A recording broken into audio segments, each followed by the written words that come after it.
आकाश चवंदो हूंदो आऊं अगरि ज़मीन हुजां हा त ही कदम मूं ते हलनि हा ऐं ज़मीन पंहिंजे पाण ते नाज़ कंदी हूंदी त उनखे कदम बोसी जी सादत हासिल थी आहे। मां बि अखड़ियूं सॼी राति इन करे घारींदी आहियां जो सिज जी पहिरीं किरण ज़मीन ते पवे ऐं मुंहिंजूं नज़रूं मुंहिंजे महबूब ते पवनि। आऊं चाहियां थो त मुंहिंजो हर ॾींहुं तुंहिंजे ज़ुल्फ़नि जी छांव में ऐं हर शाम तुंहिंजी गुलाबी ॿाहुनि में ऐं ज़िंदगीअ जे हर पल हर घड़ी तुंहिंजी तिख तेज़ निगाहुनि में गुज़रे।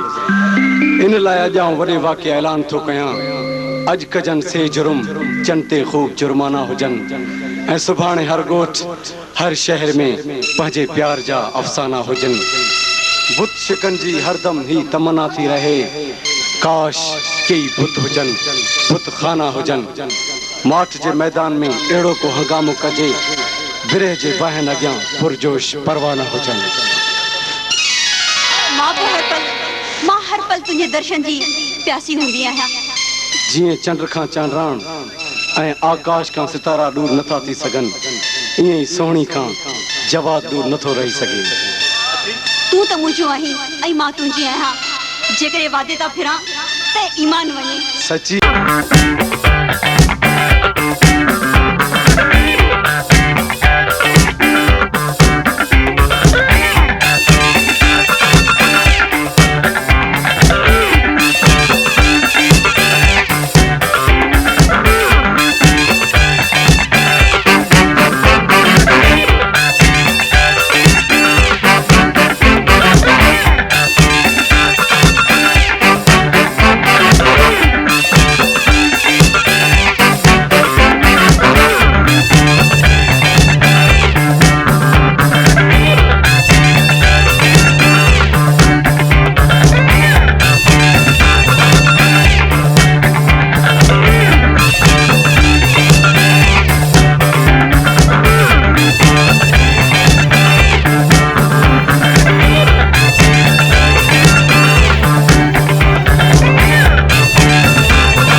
मेरे बाग जगावड़ आ गया सयूनी मेरा माही मेरे बाग जगावड़ आ गया इंज लगदा जिवें रांझण मैनू हीर बना आ गया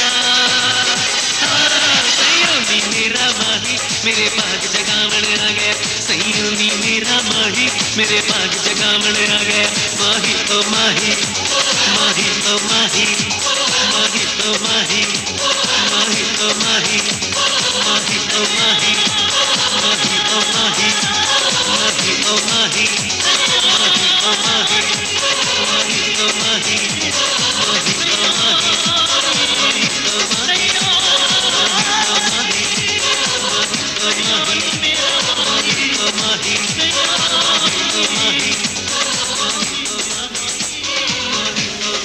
सोनी तारे खान के मुझे मैसेज दीजा तसा हुन जा हुकुम जी तामील करे आया है। ठीक है सही।